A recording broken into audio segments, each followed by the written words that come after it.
Pennsylvania, right? Yeah, from trekking in from Philadelphia. So I'm going to let you take it over and give us a little spiel, and then we'll open it up for some Q&A. So thanks again, everyone. So I'll be glad to talk about my work and what I do, and I'll give you a little bit of fill-in on that, but I'm also prepared to do a little bit of experiential workshop. So it'll be fun. I think we're expecting a few more folks, but let me just explain who I am. I have a ministry call from God to work at the intersection of sexuality and spirituality. I came into that through my own story of sexual abuse and date rape and just horrible situations. So it took me years of therapy, years of spiritual direction, and going to seminary before I felt like I had healed and began to understand what the problem was. The problem was I was raised in a very conservative church that didn't have anything really positive to say about sexual women. They put up with this because we took care of the children and the kitchen of the church. Okay, you got that filled in there. But I didn't hear anything about that, and so there was no help from my church about how to be a sexual woman given the mess of my own sexual story.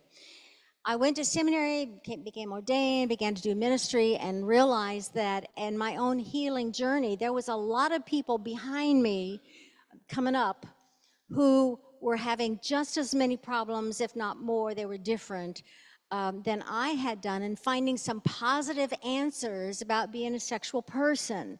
I couldn't find them in the church, and so I went through a lot of anger at the church for not being able to articulate the central story of Christianity, that God became flesh, but then turned around and tell us, but flesh is sinful. Okay, so I'm doing a lot of deconstructing about what that story is supposed to mean. Life in all of its abundance, and we should not be naked and ashamed for being sexual persons. Okay, are you with me so far? Okay, I figured you would be. So I started a nonprofit called Incarnation Institute for Sex and Faith, and I think you should, as congregational members, you should see that both your pastors get sent to my training online, because what we do is I teach sexual health professionals, counselors and therapists and educators, and clergy in the same Zoom room, because neither of them know how to talk to each other. We teach an inclusive Christianity, which you've got. The Methodist Church, you're pretty inclusive, except when it comes to sex, okay, as a denomination. And one that is science-friendly. That means we're going to look at science and see what science says about what a healthy sexuality looks like. And if it is against the dogma, we don't teach that, all right? And then one that's sex positive for people of faith. So, and all of this is to help us learn to live vibrant lives, unencumbered by what Margot Anand calls the unholy trinity. The unholy trinity is fear, guilt, and shame. Okay? So that's what I'm about. You're welcome to ask me questions about my own story or whatever you want to towards the end, all right? So I want you to also introduce yourself, but before we do that, let me tell you some of my assumptions. My assumptions are that if you were born and raised in this country, in this culture, Western culture, largely, but also specifically the US culture, that you have been touched by, if not impacted by, sexual negativity, and that all of us are sexually wounded in this culture. That's my assumption, all right? And I'll go into that a little bit more. And I'm going to tell you that we are all swimming in shame. It is the empire's goal to keep us swimming in shame. Why is that? That's the basic premise of what holds together what is called the patriarchy. I don't call that because people think I don't like men. I call it the empire. The Bible calls it the world. Paul calls it the world. Paul in Romans calls it the flesh. Not because he's talking about sexuality, but because he's contrasting the life of the spirit, life of the flesh. We would say life of the spirit, life of the world, life of the spirit, life of empire. The empire's job is to keep us living in shame. Why is that? The basic premise of empire is, get a load of this, I'm going to summarize it in one sentence. Some bodies have more value than other bodies. Why does the empire need us to think that? Because that gives us shame. We feel ashamed because we don't have the value that we're supposed to have. But people over here do, all right? Because you cannot maintain order and control and the hierarchy if you have some people who say, well, I'm not male or female. What? That doesn't fit. We have to know who has value more than others so we can keep the hierarchy going and maintain the status quo. All right? So my job is to help us release ourselves from any kinds of shame that we might be living with, and we may not even know it, but sometimes that shame gets in our bodies, and our body remembers. Okay? So in order for us to live life in all of its abundance, as Jesus said in John 10:10, we have to look at how are we living with any kind of shame, if we are, and any kind of guilt. So it's body shame, sexual guilt. And then to make it worse, fear of judgment. What if the neighbors find out that I fantasize about that? What if somebody finds out in my family how many lovers I've had? What if mom and dad find out I'm gay? You get the drift? So we live in fear and the church, if I might say, has done a good job of making us afraid of a God who is angry about all the sexual needs and feelings and fantasies and actions you've been engaging in. Okay. So I'm going to read you a little part. So let me back up. So what I did when I started that nonprofit, I wrote my first book. This is for pastors and for sexual health professionals, Advancing Sexual Health for the Christian Clan.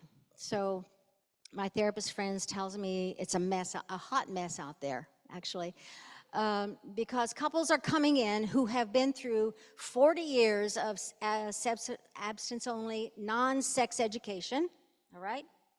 It's in our culture, it's in the air that we breathe, that you have to be guilty if you have sexual experiences and you're not married, and so forth. So that's the book that I wrote for that. I kept hearing people say, well, what about me? Can I come to your training? And I said, no, you can't.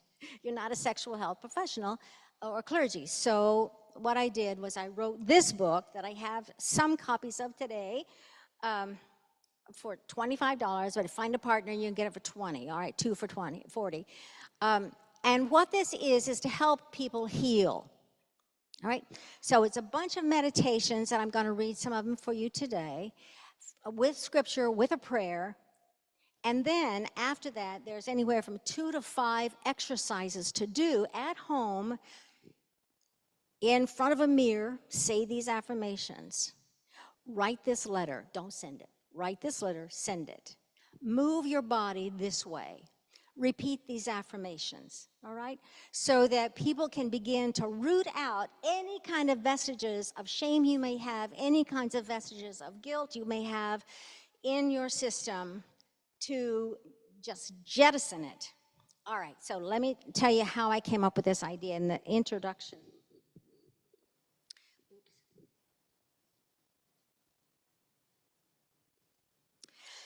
In the beginning, there was a garden. According to a certain biblical worldview, the story of humanity begins in a beautiful, sensual garden of earthly delights. That's what Eden means. where the first earth creatures were naked and not ashamed. Genesis 1:25.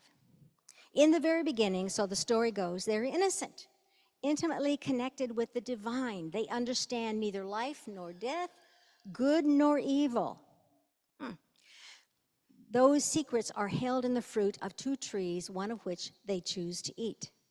After this act, they understand that life is complicated. They now see a distinction between the creation and the creator. And this new awareness replaces their innocence, leaving them feeling vulnerable. And then, as now, vulnerability makes us want to hide ourselves and cover ourselves. And that is what the first earth creatures did with fig leaves. Yet, the Creator called them and calls us out from our hiding places. There is no need to hide when we feel separated. We are, like Adam and Eve, we are still made in the Creator's image and still created to live in a beautiful, sensual garden of earthly delights. We can still live in love and with love while in these human bodies. The creation can still stand unashamed before the Creator, laying aside the construct of our separation. After all, from the Creator's point of view, neither the first humans nor we ourselves have ever been separated. In fact, the Creator demands to know who told you you were separated. Where did you learn, or where did we learn, that we had to cover ourselves in shame to hide naked vulnerability? Who says that the very essence of being human in all our sensual and sexual earthiness is forbidden? It wasn't the Creator. And yet, here we remain, thousands of years later, still covered in shame and guilt, feeling that to be sexual is problematic for the spiritual life. It is quite possible that the Creator is still standing before us, demanding to know who told you that you were naked. The purpose of these meditations and reflections is to help us return to being naked and unashamed, just like the first earth creatures in the garden.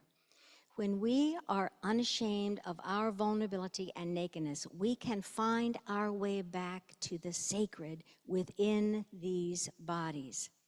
It is from this divine center that we live and move and have our being, as the Apostle Paul proclaimed. But until we reconnect this goodness to our own sexual and sensual bodies, we will not be able to recognize our sacred home to which we are always welcome, and which was intended from the beginning to be experienced as a garden of earthly delights. This is where we are at home, in a place of oneness, where the divine is, and where the source is overwhelming joy, abundant life, and everlasting love.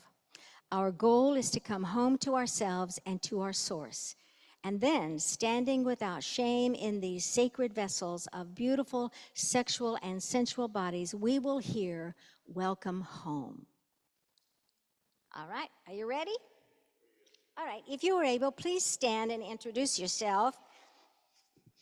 Stand, turn to someone next to you and say, "Hi, my name is whatever, and I am made in the image of God." Wait, I am made in the image of God. Say your name.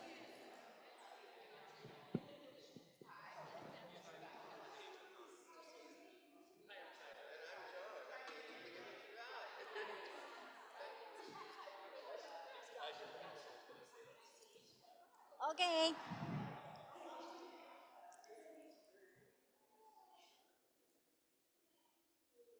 Okay.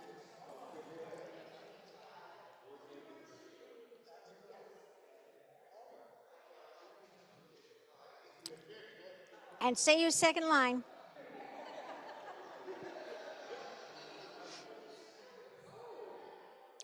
All right. Time out.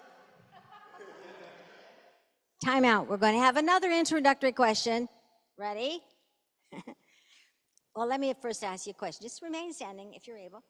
If I said each one of you is a very sexy person, would you believe me? Well, you would feel that way? All right. Would you be embarrassed? All right. Then turn to a different neighbor and say, my name is Dale, and I am a sexy person. Tell your neighbor your name and that you're a sexy person.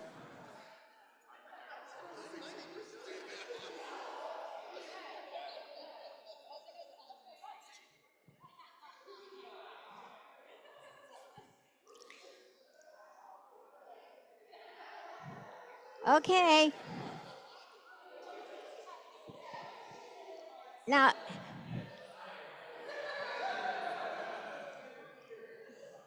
you may sit down now. Okay. You may sit down now. Sit down. Now, if we were following some kind of a book exercise or something, I would say, now go to your journal and write about how that felt to say to a stranger or someone that you know that you're a sexy person. Now, we could make it even, we could up the ante more. I won't do that because I don't know you. But I would say, now get in a sexy pose and do it. All right? So, you see what I'm doing here? We're just slowly getting into our bodies, and what does it feel like to say, yeah, I'm boldly going to proclaim I am a sexy person to the world in a church building with a pastor in the room. A couple of them, 3 of them, 4 of them, okay? Whew. Okay, so I better tell you some of the ground rules. This is not going to be X-rated. Unless in the Q&A you want to bring up some stuff. And I can deal with X-rated. Believe me, I've talked with fraternity guys, and they tried everything they could, all right? We're not going to do anything that's going to be threatening, but observation is full participation. So if I'm going to ask you to do a few things or repeat after me. If it doesn't feel right or you're uncomfortable, don't do it. Just watch the rest of us, all right? And that's participation, and that's okay. And of course, there will not be a lot of any kind of disclosures of any kind, but let's be kind and gentle with one another and recognize we all have privilege. Some of us have been abused. Some of us have known what it's like to be of less value than other people because of body size, because of color of the skin, because of class, because of things that have happened to us. And all of that goes in all of our encounters with our body and shame. The empire shame look different for everybody, and some of us have more pain than others, and we got to be sensitive to that. As I said, we are all sexually wounded. Some of us carry the scars that are still, well, they're still wounds. They're really not scars yet. And so what we're doing here is helping us. So if you get one of these books or go and do some of the exercises, stuff will get stirred up for you, and that's good, because that's the Spirit saying, deal with this, because I want the light of love shining in your body and into your psyche, all right? So now the next exercise is going to be one of my favorites. I love this one, and so does the audience, so I'll do that. This is called Living Sensually Until the End.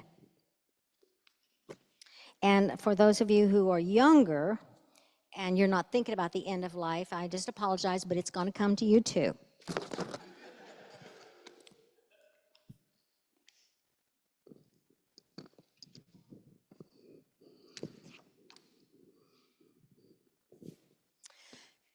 The scripture is, "See, I am old. I do not know the day of my death." Isaac knew he didn't have long to live. Nearly blind and already bedridden, he was thinking of his death. What does one do with the realization that the end is near? Isaac asked for the gift of savory food, wine, and the touch and smell of his beloved son. As his body was beginning to fail him, he delighted in using his remaining senses by eating his favorite meal in the presence of a beloved person, touching and inhaling his presence. Few of us know the time of our deaths, and neither did Isaac. Yet, his preparation was to stay in the sensual present moment and appreciate it for what it would bring. It is a lesson that reflects the poignancy of the time of endings. For it is not the wealth accrued, the arguments unresolved, or the actions regretted that are on Isaac's mind. And he had a lot of them too, okay? It was a pretty dysfunctional family. But it's not the mistakes he made or the accumulated messes he leaves behind.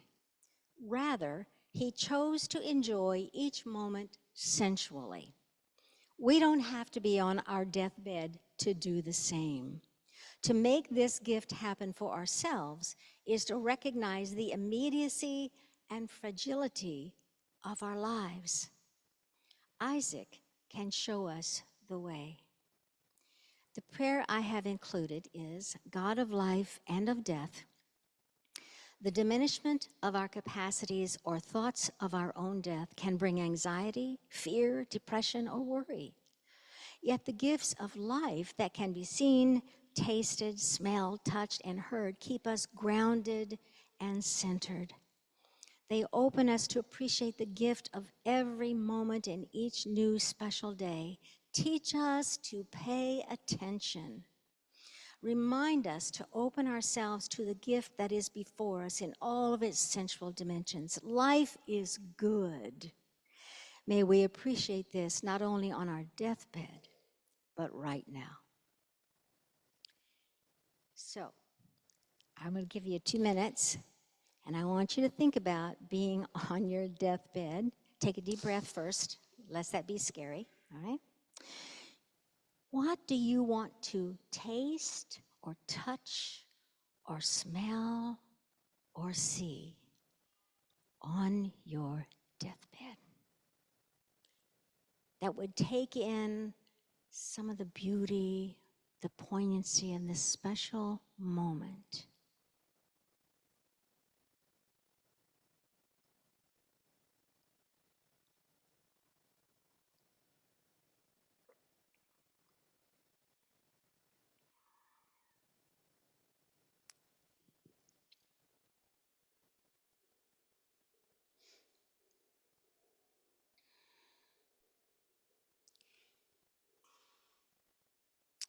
Now, if you had a journal, you would jot down what those things are. But now, those of you who want to, please shout out to me one thing that you thought of that would really be important to you. You want to hear family talk, friends talk, loved ones talking around you. I like that. Yes, getting some head nods here. What else?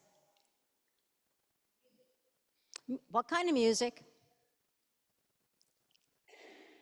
Hip hop? Come on. No. Instrumental music. Okay. Yes. I actually had the idea of listening to Death and the Maidens, which is a string quartet. Yes. That made me fall in love with string quartet. All right. It's very specific. You better tell your family. That's why you want that recording. Okay. Yes.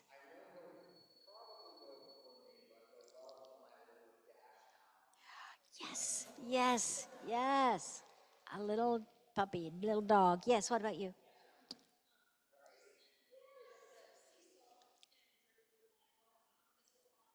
You want driftwood and a special candle. Wow. You better. Okay. Let people around you know that's really important to you. Yes. What about you? Sea and ocean. Okay. Well, you're going to have to arrange that deathbed out there on the beach. But okay. If it's important to you. Yes.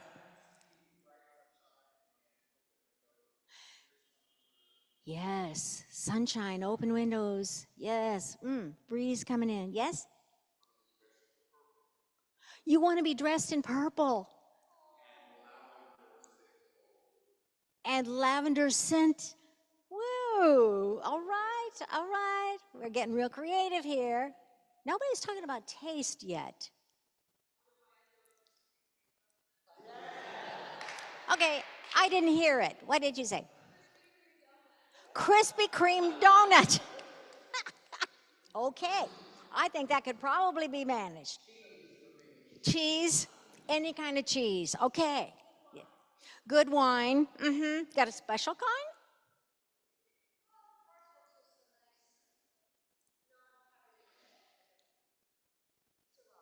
A Syrah. Yes. Okay, take note. Take note. All right. A ripe, juicy mango. Oh, yeah. Slurp, slurp. Yes, that sounds wonderful. I can't hear that. With coconut rum. I got that. You got me on that. I'm with you on that. Okay. Good. Good. All right, so we got the animals, we got the, nobody said chocolate. Usually that's, I had a gluten-free, somebody who can't eat gluten say, I want a big baguette. I'm just gonna eat it all. Okay, all right. So, what we have done with this exercise is simply move you into your bodies, right? Right? And here's my thought-provoking question. It's all rhetorical. You do not have to answer this, but are you allowing yourself to have those things now? Or do you delay? Live in the sensual moment now. Right? Okay. Just think about that. So let's move to something else. This one I like as well. This is called the perfection of miraculous bodies. I'm getting a little bit racy here, but not too bad.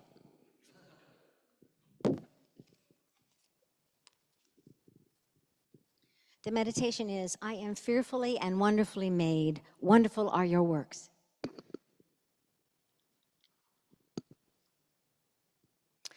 Too many Christians focus on sexual purity and obsess on their failure to attain some level of perfection. That is in part because we are stuck seeing the sexual body in an absolute sinful state rather than the miracle that it is. Our bodies, that's an amen, I take it. Okay, thank you. Our bodies are amazingly intricate. And as the most important sex organ in our bodies, the brain sends nerve impulses to and from the brain at 170 miles per hour. So you can react to sexual initiation at the speed of a high-powered sports car. Just saying. The bonding chemical oxytocin is an endorphin that peaks during orgasm at 5 times its usual level and numbs raw nerve endings. It eases migraines and arthritis pain. You might want to have your doctor give you a prescription for more orgasms. Have you had that problem? Blood cells shoot from the heart at rest at 1 mile an hour and complete the full circle of your circulatory system in only 30 seconds, while in 30 minutes alone, the average body gives off enough heat to boil a half-gallon of water. And a too often overlooked but sexually significant fact is that the clitoris has 8,000 nerve endings, twice the number found on the head of the penis. Regarding our bodies as miraculous allows us to dismiss criticisms and limitations as the illusions they are. Our imperfect perfections deserve respectful attention, loving care, and protection from harm. All denigrations of bodies due to size, age, form, class, race, abilities, gender, orientation come from arrogance and ignorance, whether that criticism is from an internal or an external voice. See, we hear it enough, we start believing it ourselves in a little piece of our brain. The Creator is not a liar when pronouncing all of creation and our diverse bodies as, quote, very good, end of quote. Bodies are not meant to be perfect, but are in fact perfectly miraculous. Okay, so, and I'm going to have you do an exercise. Oh,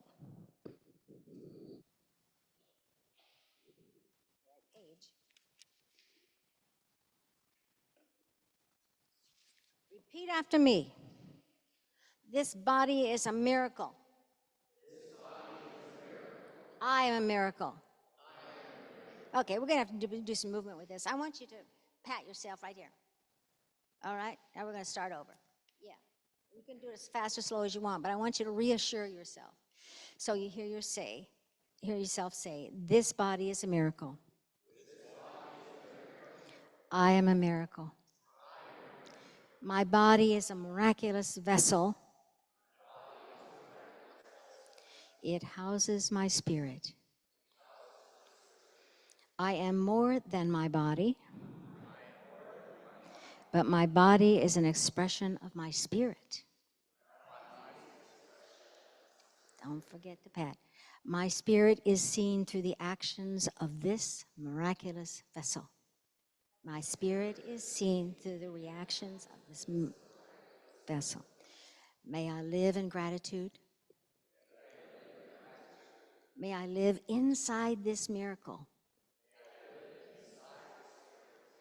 And may I spread joy. I am a miracle. My body is a miracle.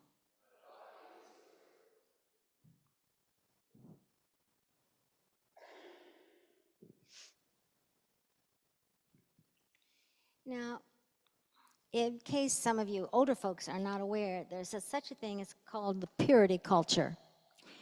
And the young people get that one. Yep, yep. It was supported in large measure by evangelicals, but particularly Southern Baptists, and it included chastity balls when kids, prepubescent, sometimes would sign chastity pledges, never to ever have anybody touch their body. Yeah, have chastity rings as a reminder. And then the little girls would go to the ball with their daddies. It's quite incestuous. Anyway, okay. Plus, the Reagan years, I believe it was in the 80s, they started this abstinence-only sex education. And what that includes, for those of you who missed out on that joyful thing, is oftentimes or usually there are a number of really gross exercises that they ask kids to do. Now we're talking 11 and 12 years old. And some of these kids got this for 3 or 4 years in their school, all right? And they're just beginning to wonder what's happening to my body, right? So they go to the classroom for the sex education, and the teacher hands out, we're going to have Oreo cookies. Oh, yeah, Oreo cookies, we all love those. I would take the lid off, and so you bring the frosting on top, and you pass it around. I'm going to pass it around first before we all eat. Just pass it around and smell it. And by the way, everybody spit on it. Yeah, spit on it. So they take it around the circle, and the kids are not, what? I like Oreo cookies. I don't think I like this exercise at all, right? And then the teacher will stand up and hold up the little Oreo cookie and say, see, does anybody want this cookie? Nobody wants this cookie with everybody spit on it. Well, this is what your body will be.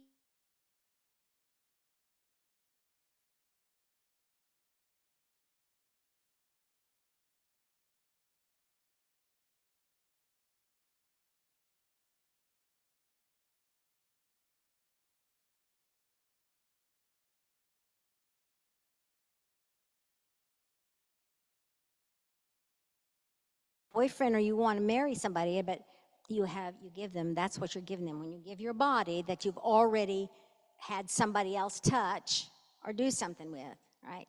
You're now dirty, used chewing gum. That is a part of the purity culture. And we've had 40 years of it. Actually, we've had more than, 40 years, 45 years of this in the culture. You don't have to be a Christian to know that stuff, but when you've got a preacher standing in the pulpit and also giving sermons about women should be submissive and shouldn't vote, by the way, that's a big one for the Republicans. That's becoming a big one. For women, you shouldn't be voting unless the husband agrees with who you're voting for. So there's this whole sexism thing happening and the denigration of gay people, and of course trans people are being made invisible. So you've got this in the culture because it serves political purposes. And then of course we're going to throw in here the race piece on that, because black women are raped. They don't call it rape, they call it sexually assaulted twice as much as white women, and half as likely to be believed when they go to the police station. All right? Then you have the fetishization of black bodies, right? The stereotyping of black bodies, and then all kinds of yucky stuff. So that's the whirlpool of mess. And unfortunately, the Empire Church is a part of it. And good congregations who are not wanting to be part of that are too often silent. Because, by the way, your pastors probably never had any classes on that in seminary. I used to teach at Lancaster Theological Seminary for 4 years, and then a pandemic hit. I finished it up by Zoom. And the next year, they just didn't have it. And the next year, they didn't have it. And they really believe in sex education for their pastors, but they haven't had any for 5 years. That's 2 seminary classes that have missed out on any kind of sexual preparation for this issue. So we got to talk about shame. And this is the wrong page. Hold on. Oh, here it is. The cost of body shame. Now, the first like 8 essays or so, I'm really coming down hard on authenticity versus purity. You know, get that purity language out of your head. God does not expect purity. You would be an angel if you were pure, okay? Pure of heart is different, but not pure in your body. You just be authentic. So that's where I hit mostly at the beginning. And the shame and purity. That's a good chunk of that first section here. So Paul writes, "It is my eager expectation and hope that I will not be put to shame in any way." What voices take up residence inside our brains? What toxic messages do we hear telling us our body's looks are unsatisfactory and that it's our own fault? When someone looks at another human body and arrogantly makes shame-filled judgments as to that person's value, do we listen and believe them?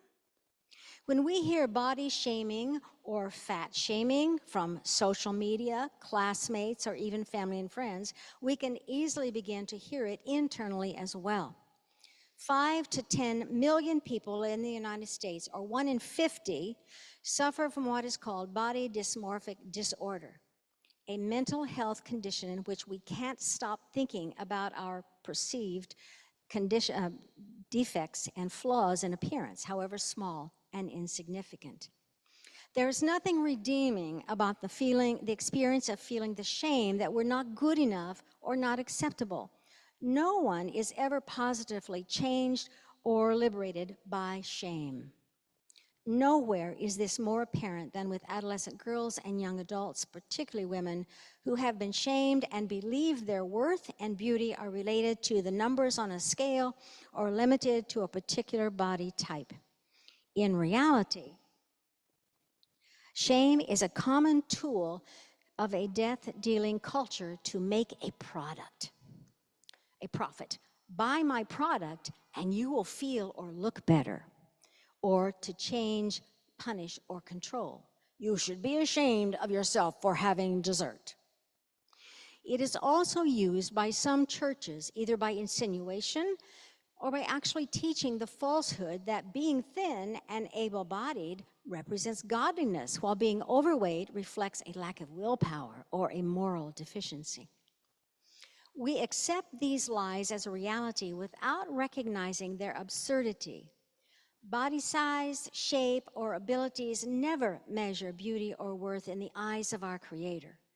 In the eyes of a $75 billion weight loss industry, yes, but not in the Creator's.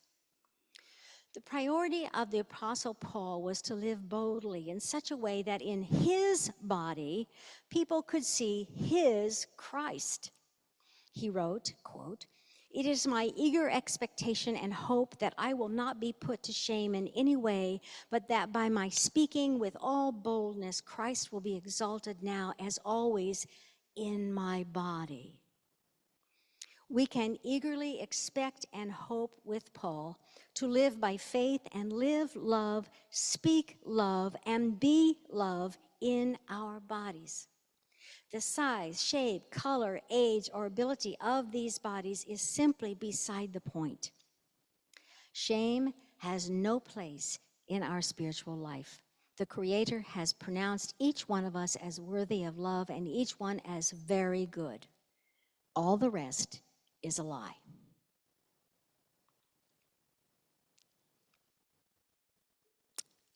So now here's my question.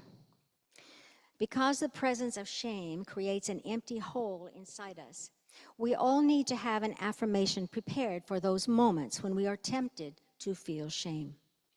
So now I want you to do is take a few moments and think, what is the one affirming, beautiful statement you needed to hear that would make you feel worthwhile and good about being who you are in your body?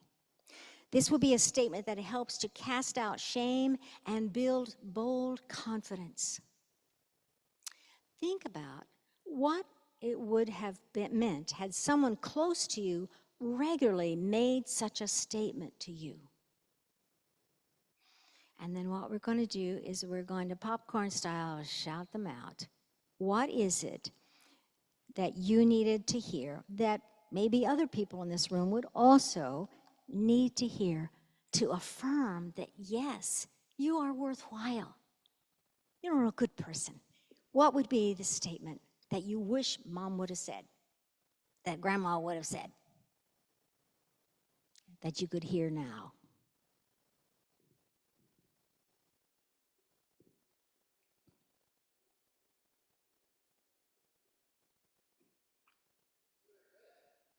You are good. All right? You are good.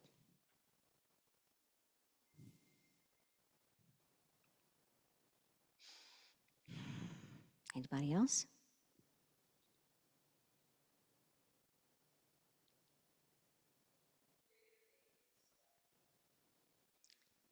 The Creator made you this way.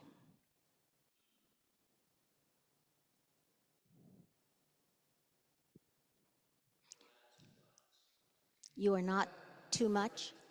You are not too much. For those who have been told they're too much. Too much trouble, too loud, whatever. Yeah, yeah. Mm-hmm. Okay, you are not too much. You are enough is a good one. You are enough just the way you are. Whew.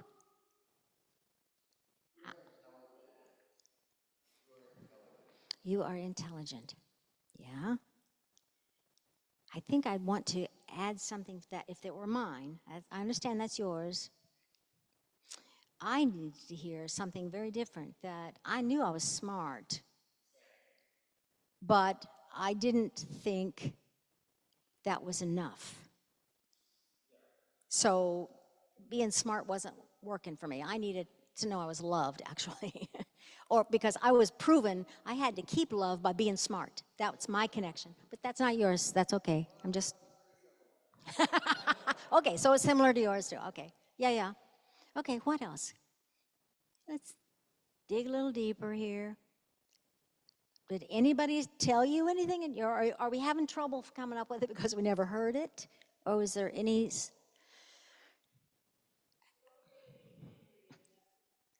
It's okay to be angry and messy. Yeah. Yes. Yes, you're awesome and amazing. I never heard that in my life. Whoa. Yes. Beautiful statement for me. And maybe other people wouldn't like it, but yeah. Yeah. What?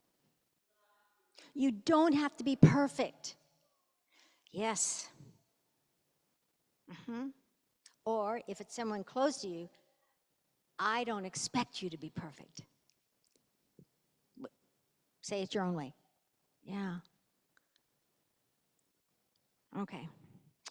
I think what I'm going to do is, well, maybe we'll do one more. I don't know how much more to do. I just wanted to say the reading that science is telling us. I read science, and science is telling us that what changes people's lives is exactly what religions have been teaching since the beginning of religions, right? That people heal through love. It's as simple as that. Now, they've got measurements, scientific measurements of how they do this. So, it's not too late, it is never too late to begin to say those kinds of affirmations to yourself every morning in the mirror. You heard plenty of them, and if you keep thinking, you'll be thinking of more. What is it you wanted to hear as a kid when you hit a really hard time? When you walk through a valley in your adult life, what did you need to hear? And then go to your mirror every morning after you brush your teeth and say that to yourself in the mirror, right? Tell a loved one, you know what I'd like to hear from you once in a while? I want you to say the words, you are amazing and you're awesome. I want you to say the words, I don't expect you to be perfect. Get somebody on board with you who loves you to be, this is a campaign. And I'll tell you why it's a campaign. Who else in this planet is going to teach people how to love their bodies, if not the church? There might be other religions got that. Certainly Hinduism has got something going on in terms of sacred sex, all right? Christians are not there on that one, okay? We are in a mess right now. Now let me tell you the research. People who are angry, judgmental, bigoted, enraged, ego-driven. I mean, that might be somebody in your lives, or maybe you've seen something on television that would let you think of those people, all right? That is the description of what one researcher calls the default self. The default self is all about ego. The religious language is that person is being driven by fear, controlled by fear. And they're projecting it outward on a world because there's this huge void inside themselves, all right? So here's my hypothesis. I haven't found a scientist who's doing this work yet. But when I look at the right wing right now and what's happening with positions of power, people in positions of power, right, who are kind of those kinds of people, I'm thinking those people have never heard those affirmations that we just mentioned. And those people are not getting any juicy sex, and they're not having any pleasure in their life.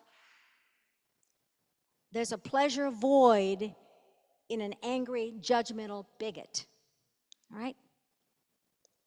Who's going to salvage those poor, wounded people? If not, don't start cursing over here. If not us, if not the church, do we believe life in all of its abundance or not? Well, except for me, except for them. Right? Life in all of its abundance, Jesus said. You can't have an abundant life without appreciating the sensual moment we are in these sensual and sexual bodies, in relationship with other sensual and sexual bodies. And when we get that in our heads and begin to live out of that abundance, love never fails us. Love will always last beyond death. It will always love. There'll always be love. And we connect to other people, we begin to heal one another. My childhood began with an older uncle getting his sex education from my body. Broke any kinds of trust I had in him. So I didn't trust men anymore.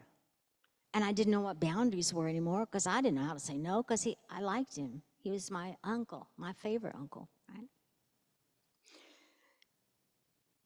Along comes teen years. I'm afraid of guys. I thought I was used tissue, blow snot all over it. That's how I felt. That was my self-image. And one guy wanted to date me. One. I thought, well, I'll never get another chance, right? And he pushed for sex. And I said, no. And he pushed for sex. And I said, no. And he did anyway. That's my beginning, right? Nobody was there telling me that I was not a snotty tissue, that I was beautiful. Nobody told me it was not my fault. I didn't need to carry that guilt. It was not mine to carry, right? I had the love of professors, the love of pastors, the love of friends, and thank God, therapists who could see the real wounded me and say, no, get rid of that. You don't need that. That's not who you are. Who you are is beautiful to your core. That's the message that the church has got to be saying to a hurt and wounded world that's in our newspaper headlines at the moment. All right? So, sorry, I kind of brought us down here. So let me move us to a different place. Because if you're like me, if you're a good Christian, well, of course you're all good Christians. I didn't mean that. Christians who make it a point to still be involved in the church try to be good, all right? And we know that we're not perfect. And we know that, all have sinned and fallen short of the glory of God. Thank you, Paul. Yeah, it's true. Make bad decisions, sexual decisions as well. So there's a conflict. And the Apostle Paul had the same problem. So this is one of my favorite, actually it's a poem. And it's a writing of Paul, who writes, I do not understand my own actions, for I do not do what I want, but I do the very thing I hate. Remember that one? Yeah. So that I think is got to be, oops, book is falling apart. That's got to be something that Christians wrestle with. We have this idea of how we want to be, but we don't really live it all the time. I don't always think I'm beautiful, for example. Sometimes I'm really my worst enemy. Okay. This one is called I Am Not My Behavior. And what I'd like for you to do is repeat when I wave my arm at you, but who I really am. That's all you have to say, okay?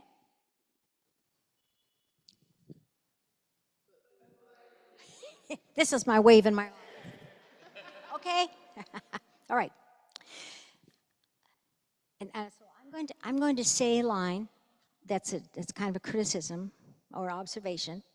I'm going to wave at you. You're going to say, but who I really am. And then I'm going to give you a positive statement. And then I'm going to tell you to breathe.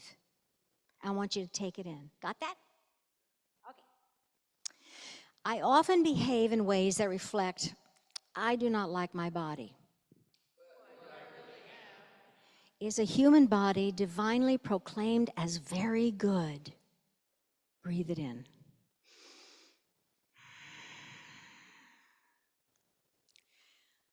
I sometimes act impulsively and stupidly. Is a human learning from mistakes? Take a breath, breathe it in.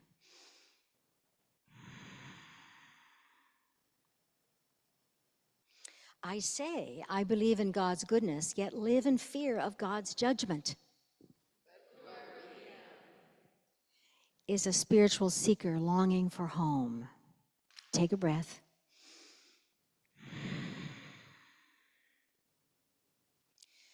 I try to cover my deficiencies, weaknesses, and insecurities. Is a beloved child of God. Breathe it in.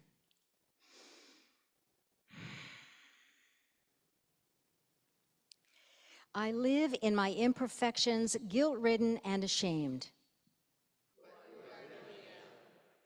Is abundantly forgiven and covered in grace. Take a breath.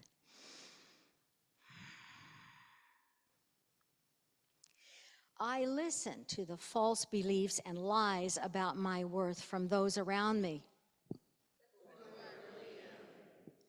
Is held in God's steadfast love. Take a breath. Breathe it in.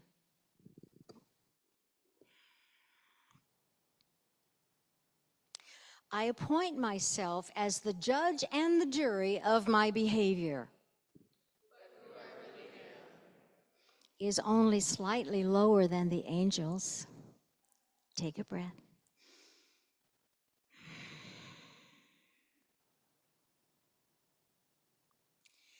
I live imprisoned and condemned in this false jail of my unworthiness. Is a prisoner squatting in a cell with an open door. Freedom awaits any time now. Amen. The prayer is, one who understands. We confess we do not see ourselves as you see us. Forgive us for treating ourselves so poorly, not loving ourselves enough. We confess our distortions mean we cannot hear the good news of your extravagant love and abundant desires for our lives. Remind us over and over that this sin of distortion can become the standard we apply to others as well. Help us to accept all of ourselves just as you do.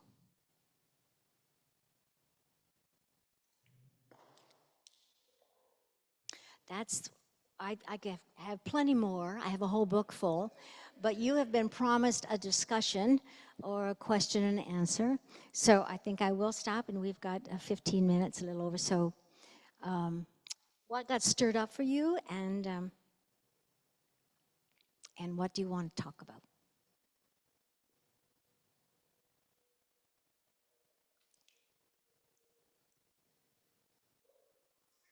Yes.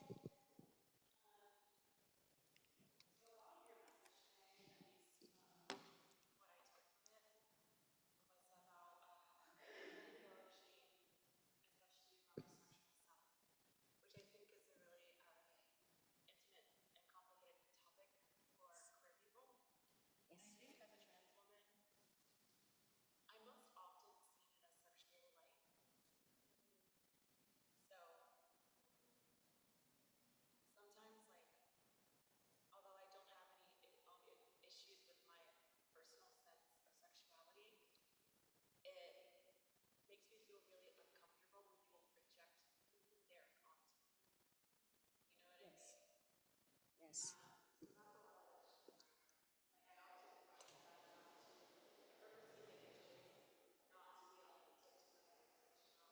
Mm-hmm.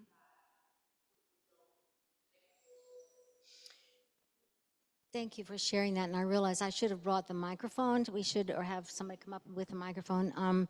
For those of you at home, this is a trans person talking about being sexualized by people who haven't got a sensitivity to these kinds of issues. And even if we're unashamed of who we are in our bodies, other people's issues get foisted on us. Is that kind of a summary of what you said? Yeah, yeah, and I hear you, and that's true. And queer people, that's especially true. And I just want to say, if you stop and think about it, go back to the empire stuff. The empire values some bodies more than others. So the value here is on heterosexual bodies, right? And if you're not a heterosexual body, then what are you? Oh, you mean you're free to choose other partners, other genders? That messes with the empire. It's getting it out of order. You can't do that. So if you're disobeying the rules of the empire and saying, I value people of my own gender and I want to have sex with them, or I want to have romances and relationships with them, then that messes it up. And you're talking to people who have spent their life following the rules that were imposed on them, okay? Which is some bodies have more value than other bodies, and they have bought into it hook, line, and sinker. So those rigid people, those judgmental people, those bigots, if you will, sold their soul to the empire, and they're really PO'd when some people don't go by the rules. So you're getting anger because of their dysfunction, right? So that, when I think about that, that allows me to have a little more grace for people who come off like that. It's not acceptable, of course, but I understand that they're trying to be the way they have to be. Hence, we got a lot of people who will bash queers who are themselves struggling with being queer and trying to hide it. Politicians come to mind on that one. But yeah, okay. Yeah, so, yes. I'm Paris, by the way. I like the fact. They need to be able to hear you online. I'm sorry. The thing that impressed me about your talk today was, I know I'm a miracle. So when you say that, that was one of the things that really caught my attention. I am a miracle because God loves me so much that He allows me to be here. Anybody else? Yes. Easy question, but your comment connected to the question I was wondering, like, just makes me think about, and I can have parallels in my own life. Like, we can do so much work to get free ourselves, but we still live in a world that's not free, and sometimes we may not have as much shame as we may have unwired some of the shame in our body, but we still are thrown back into those situations because of other people. Like, I don't know exactly what my question is, but I mean, this book seems like a wonderful antidote to that in some collective formats, the campaign that churches need to get behind. Do you have any stories of people doing this in community that have transformed collectively, slash, are there activities, reflections in the book that are directed towards, I don't know what language I'm looking at, but like the collective undoing of this stuff versus just the individual overcoming of our shame? It's ambiguous questions, but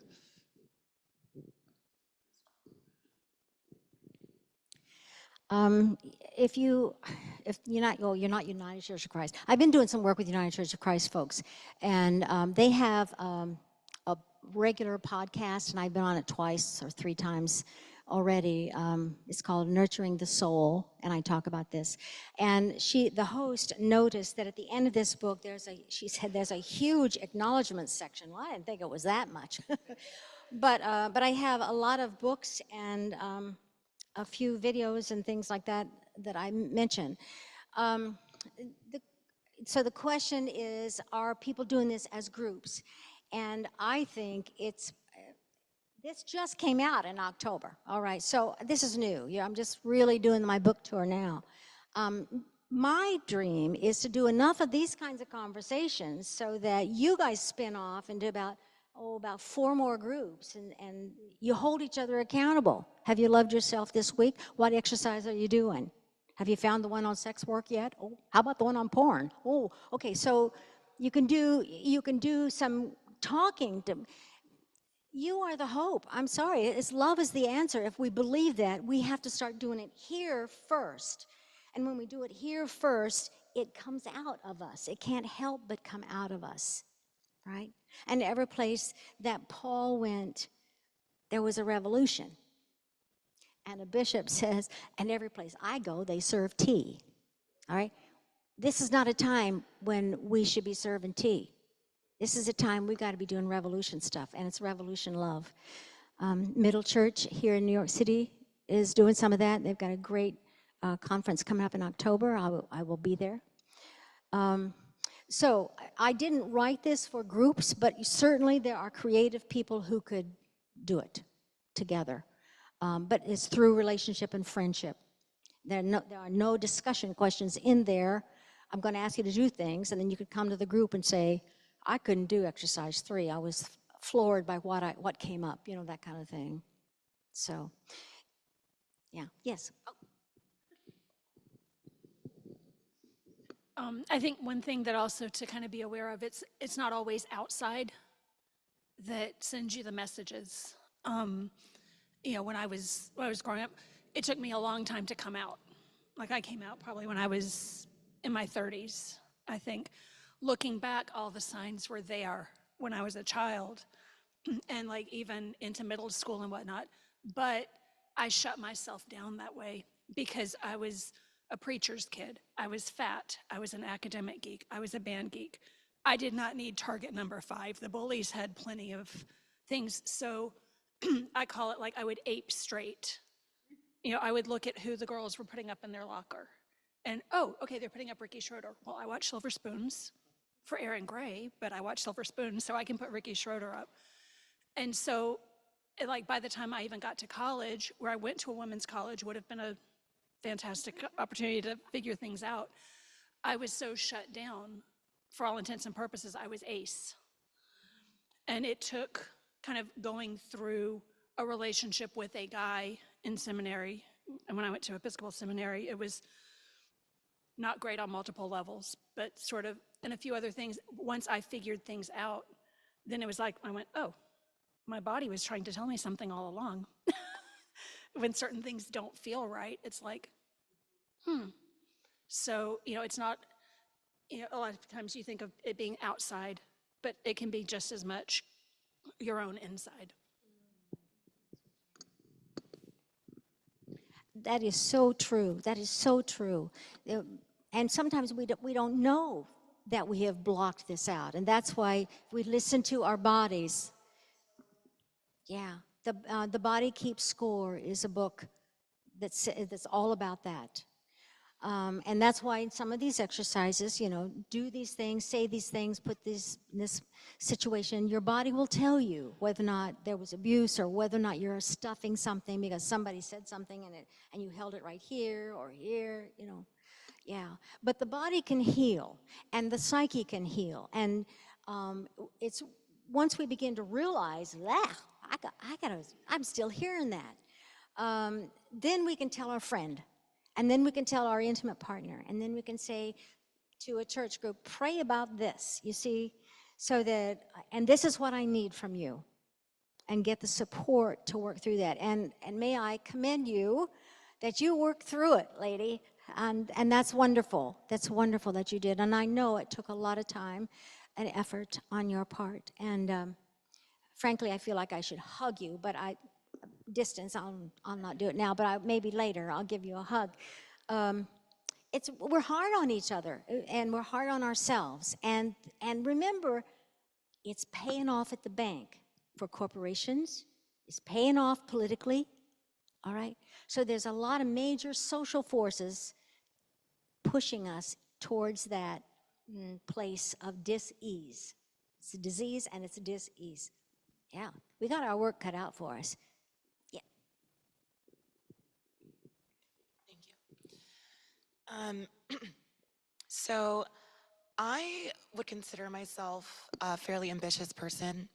And I've always I've had an internal motivation to always grow and evolve and toward becoming the most excellent version of myself that I could be. And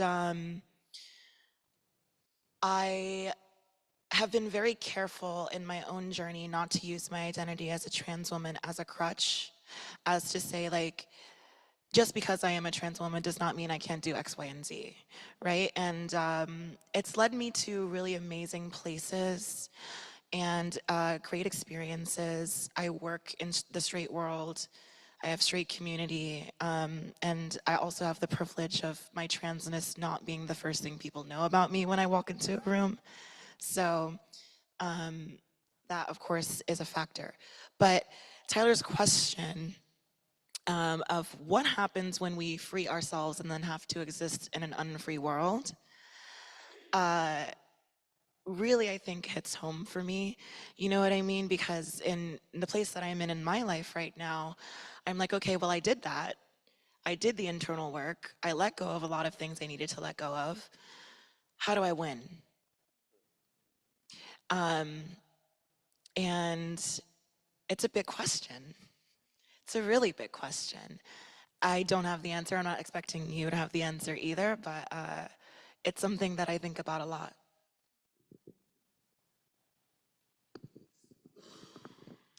I think we win when we come home to ourselves. When we come home to ourselves and God says, welcome home, you finally got it. You know, we win. And back to the question before is how do we be free in an unfree world, is that I am a strong believer in the power of love to melt resistance. I think there's a Bible verse about the darkness, only light can dispel darkness. 1 John, I think it is. You become light when we come home to ourselves. We become light. You can tell when people feel good about being alive in their bodies. Yeah, and it's contagious. As a species, we are made, we pick up people's feelings. If you start crying, I will probably tear up. What is it? That's biologically driven. Why? Because we need empathy. We need one another to be the light for one another. So I know I used to be a very rigid fundamentalist Christian, and I could quote Bible out the wazoo, all right? I was obnoxious. I just have to say that. I was obnoxious. I use my intellect for that. And so I will tell you this story. So I was a preacher's wife at a very young age of 21. And I got on a high horse with a woman from the church, an older woman. She's probably all of 60 at the time. And I said, we just need to have more faith. We just don't have enough faith. The church doesn't have more faith. We just got to do. Now, I was just going on and on about that. And when I came up for air, she said, you know, that could be true, but I think it's really about love. She hit me right between the eyes. It's like, well, I knew there were Bible verses for that. I knew that. I knew she was on to something, and she said it gently and kindly, and it was an absolute rip through my argument by saying, here's the priority, lady, but you didn't say it like that. And it was from that moment on that I was a little less certain about what I really thought was truth, right? So, and then I learned that got involved in a Methodist church, and they weren't going to heaven. You know, these Methodists, you weren't doing it right. You weren't taking communion every Sunday. And then they started taking in Vietnamese boat people. And I said to some lady in the church, why are you doing that? What's that got to do with church? Wasn't I terrible? And the response was, oh, I think that's what Jesus would want us to do. And she went about her business. Right between the eyes, again, a Methodist. Well, maybe they're going to heaven after all. And then, and you know, and my rigid box just got melted away with my encounters of beautiful Christian people who got it. And then got into the Buddhist. Oh, my land, they have insights I'd never thought of. Now my God is so big that I can't put God in a box anymore, right? So that gets back to the question of we melt away the rigidity with love, kindness, right? Was there somebody else over here? Because I think we need to stop because it's we have 1 minute. Okay, so thank you all for inviting me very much. I appreciate it. And okay, so if you want my book, and I will autograph it if you want to, but it's $25, and then but I don't mind selling it for $20 if you got somebody else who will take another one. I don't want to take those back up on the subway, so let's sell them if you don't mind. And thank you very much. I live in Philadelphia. I have a Substack. If you're reading blogs, it's called The Flourishing Body. And right now I'm deconstructing sexuality one Bible verse at a time. It's called The Flourishing Body, one Bible verse at a time. And I'm doing the flourishing body in the public square, which is just what's happening politically and trying to tie that into an abundant life philosophy or theology. So that's my pitch. Yeah, I think I'll end there. Thank you very much.